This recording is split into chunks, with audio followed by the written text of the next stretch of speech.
நேபாள வெள்ளப்பகுதியில் 50 தமிழர்கள் சிக்கியிருக்கக்கூடிய தகவல் வெளியாகி இருக்கிறது. நேபாளத்தில் திடீர் பெரு வெள்ளம் ஏற்பட்டிருந்த நிலையில் பல இடங்களில் காட்டாற்று வெள்ளம் கரைபுரண்டு ஓடுகிறது. இந்த நிலையில் தமிழ்நாட்டைச் சேர்ந்த 50 பேர் வெள்ளப்பெருக்கு பகுதியில் சிக்கியிருப்பதாகவும், காத்மாண்டுவிலிருந்து 150 கிலோமீட்டர் தூரத்தில் திமூர் என்ற பகுதியில் பாதுகாப்பு படை முகாமில் அந்த 50 பேரும் தஞ்சமடைந்திருப்பதாகவும் தகவல் வெளியாகியிருக்கிறது. கூடுதல் விவரங்களை செய்தியாளர் முகிலனிடம் கேட்கலாம்.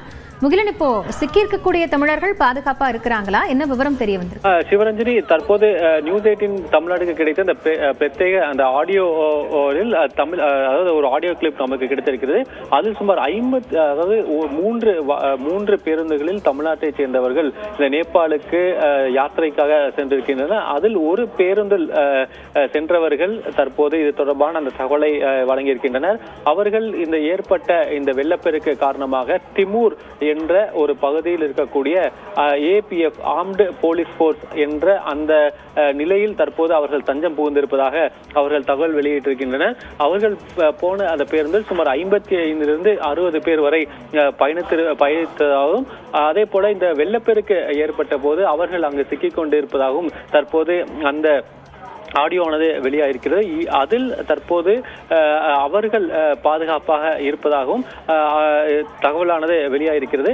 அதே போல தமிழக அரசுக்கும் இது தொடர்பான தகவலானது தற்போது தெரிவிக்கப்பட்டிருப்பதாகவும், தமிழக அரசு சார்பில் அவர்களிடம் தொடர்பு கொள்வதற்கான அந்த முயற்சிகளும் தொடங்கி இருப்பதாக தற்போது தகவல் வெளியாகிருக்கிறது.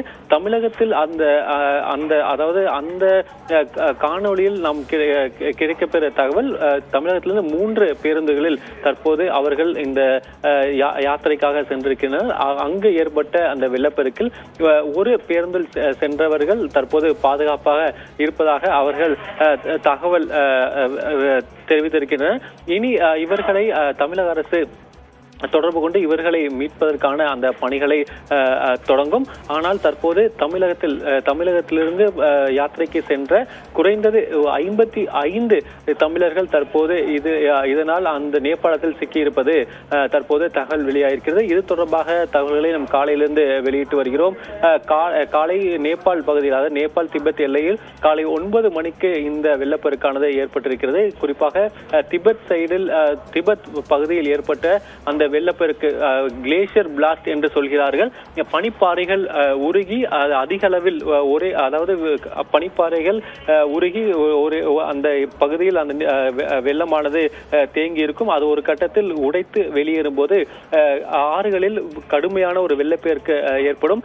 மிக முக்கியமாக இந்த திபெத் மற்றும் இந்த வடக்கு நேபாள் பகுதி, இமாலய மலை தொடர் இருக்கக்கூடிய அந்த பகுதி, இதனால் அந்த வெள்ளமானது மேலிருந்து இந்த கீழ் இருக்கக்கூடிய பகுதிகளுக்கு வரும்போது ஒரு கடுமையான வேகத்தில் வரும். இதனால் அந்த பகுதியில், அதாவது இந்த ஆற்றின் கரையோரம் இருக்கக்கூடிய அந்த பகுதிகள் எல்லாம் முற்றிலுமாக சேதமடையும். அதே போல நீருக்கீழும் வந்திருக்கிறது. இதனால் நேபாளின் அந்த வடக்கு பகுதியில், அதாவது வடக்கு நேபாள் பகுதியில் இருக்கக்கூடிய பல ஊர்கள் தற்போது முற்றிலுமாக வெள்ளத்தால் சூழப்பட்டிருக்க கூடிய அந்த காட்சிகளையும் நாம் காலையிலிருந்து பார்த்து வருகிறோம். இதுவரை நேபாளில் சுமார் 7 பேர் உயிரிழந்துள்ளனர், 12 பேர் மீட்கப்பட்டுள்ளனர். இந்த வெள்ளப்பெருக்கு காரணமாக இருந்தவர்களின் எண்ணிக்கை பல மடங்கு உயரும் என்றும் அஞ்சப்படுகிறது. அப்படி இருக்கக்கூடிய சூழ்நிலையில் தற்போது அங்கு புனித யாத்திரைக்கு சென்ற தமிழர்கள் சிக்கியிருக்கக்கூடிய தகவல் நியூஸ் 18 மூலமாக தற்போது வெளிக்கொண்டு வருகிறோம். இதில் 55க்கு மேற்பட்ட தமிழர்கள் அங்கு சிக்கியிருப்பதாக தகவல் வெளியாகிருக்கிறது. அவர்கள் தற்போது நேபாள் அரசின் அதாவது நேபாள் ஆர்ம்டு போலீஸ் போர்ஸ் அவர்களின் அந்த நிலையில் அவர்கள் தற்போது தஞ்சம் புகுந்திருப்பதாக அவர்களும் உறுதி செய்திருக்கின்றனர்.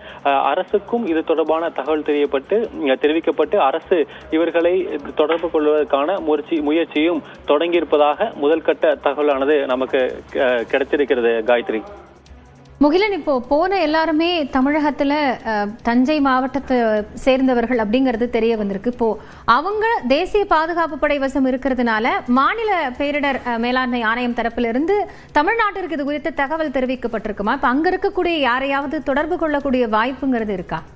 கண்டிப்பாக காயத்ரி, குறிப்பாக இதில் சிலர் கும்பகோணம் பகுதியிலிருந்தும் அவர்கள் பயணித்திருக்கின்றனர். இதுவும் முழு விவரம், அதாவது இந்த 55 பேரும் எந்தெந்த மாவட்டங்களிலிருந்து அந்த நேபாள் யாத்திரைக்காக சென்றவர்கள் என்ற தகவலும் இதுவரை நமக்கு தெரியவில்லை. ஆனால் இவர்களை தொடர்பு கொள்வதற்கான அந்த பணிகள் தற்போது தொடங்கியிருக்கிறது. தற்போது கிடைக்க 22 பேர் தற்போது அரசை தொடர்பு கொண்டு அதாவது அந்த மேலக தகவல்களை அவர்கள் கேட்டிருப்பதாகவும் தற்போது தகவலானது வெளியாகிருக்கிறது. அதே போல நேபாள தூதரகத்திற்கும் இது தொடர்பான தகவல் இந்திய அரசு, அதாவது தமிழக அரசு இந்திய அரசுக்கு தெரிவித்து அவர்களுக்கு இந்த தகவலானது, அதாவது நேபாள் தூதரகத்திற்கு இந்த தகவலானது தற்போது தெரிவிக்கப்பட்டிருக்கிறது. இதனால் தற்போது அதாவது அரசு இவர்களுடன் தொடர்பு கொண்டிருப்பதை நம்மால் உறுதி செய்ய முடிகிறது.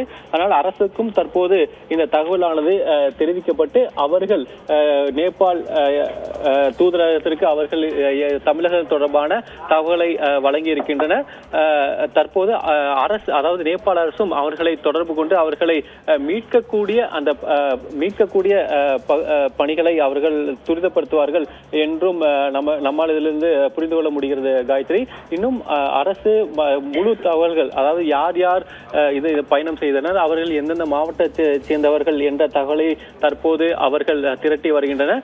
அவ்வாறு முழு தகவல் கிடைக்கும் போது முழுமையாக தமிழகத்திலிருந்து எத்தனை பேர் பயணம் செய்தார்கள் என்றும் நம்மால் உறுதிப்படுத்த முடியும். ஆனால் தற்போது அங்கு சிக்கியிருக்கக்கூடியவர்களை தமிழக அரசானது தொடர்பு கொள்ள முயற்சியை தொடங்கி இருக்கிறது.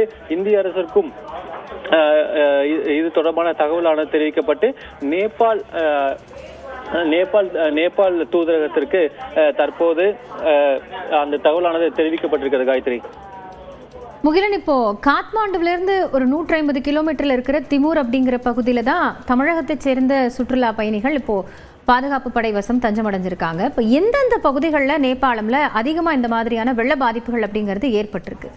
கண்டிப்பாக காயத்ரி, நாம் அதாவது இந்த விபத்து நடந்ததிலிருந்து இது தொடர்பான தகவல்களை நாம் தொடர்ந்து வெளியிட்டு வருகிறோம். இது வடக்கு நேபாள் பகுதியில் தான் இந்த விபத்தானது நடந்திருக்கிறது. அதே போல பொக்கே கோசி ஆறு என்ற அந்த ஆற்றில் தான் இந்த வெள்ளப்பெருக்கு ஏற்பட்டிருக்கிறது. இந்த ஆறு பயணிக்கக்கூடிய அனைத்து பகுதிகளிலும் இந்த சேதமானது தற்போது ஏற்பட்டிருக்கிறது. நாம் ஏற்கனவே சொன்னது போல ஒரு பெரும் அளவில் வெள்ளமானது இந்த பகுதிகளை சூழ்ந்திருக்கின்றது. இதனால் பல கிராமங்கள் முற்றிலுமாக நீரில் மூழ்கி இருக்கக்கூடிய அந்த நிலையும் தற்போது உருவாகியிருக்கிறது. குறிப்பாக இந்த காட்சிகளில் நம்மால் பார்க்க முடிகிறது.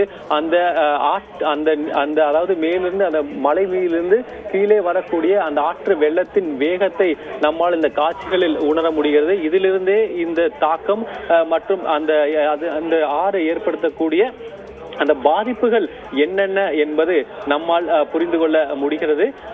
இதில் பலரும் உயிர்ந்திருக்கலாம் என்றும் அஞ்சப்படுகிறது. அதே போல தற்போது வரை உறுதியாக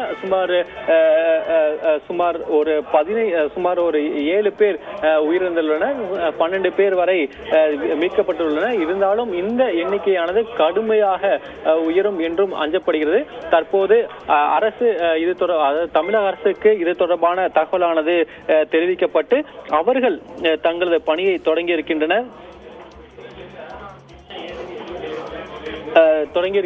அதாவது இதுவரை இந்திய அரசுக்கு இது தொடர்பான தகவலும் தெரிவிக்கப்பட்டு அவர்கள் தற்போது நேபாள தூதரகத்திற்கு, அதாவது இந்திய தமிழகத்திலிருந்து யாத்திரைக்காக சுமார் 57 பேருக்கும் மேற்பட்டோர் நேபாளில் வந்திருப்பதாகவும் அவர்கள் அந்த பகுதியில் தற்போது சிக்கி இருப்பதாகவும் அவர்களை மீட்பதற்கு நடவடிக்கைகளை நேபாள அரசு எடுக்க வேண்டும் என்ற ஒரு கோரிக்கையும் அவர்கள் வைத்திருப்பதை நம்மால் தற்போது உறுதிப்படுத்த முடிகிறது காயத்ரி. முகிலன், இப்போ தேசிய பேரிடர் மீட்பு படை, மாநில பேரிடர் மீட்பு படை எல்லாம் இந்த பகுதியில் விரைந்திருப்பார்கள். இப்ப நிலைமை எந்த நேரத்தில் கட்டுக்குள்ள கொண்டு வரப்படும்? அங்க இருக்கக்கூடிய வானிலை மையம் தரப்பிலிருந்து இது தொடர்பாக என்ன தகவல் தெரிவிக்கப்பட்டிருக்கு? ஏன்னா மேகவெடிப்பு அப்படின்னு சொன்னதுனால திரும்பி நிகழக்கூடிய வாய்ப்பு இருக்கா?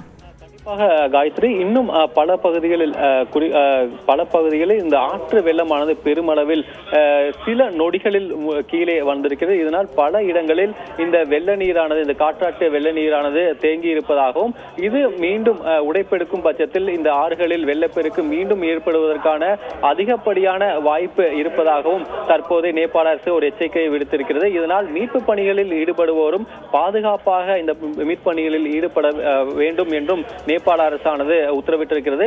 இதனால் இந்த தேங்கி இருக்கக்கூடிய இந்த காற்றாற்று வெள்ள நீரானது மீண்டும் ஏதேனும் உடைப்பு ஏற்படும் பட்சத்தில், ஏதேனும் பகுதியில் உடைப்பு ஏற்படும் பட்சத்தில் அவை மீண்டும் அந்த வெள்ளப்பெருக்கு ஏற்படுவதற்கான வாய்ப்பு இருப்பதாக தற்போது ஒரு எச்சரிக்கையும் நேபாள அரசானது வழங்கியிருக்கிறது. காயத்ரி,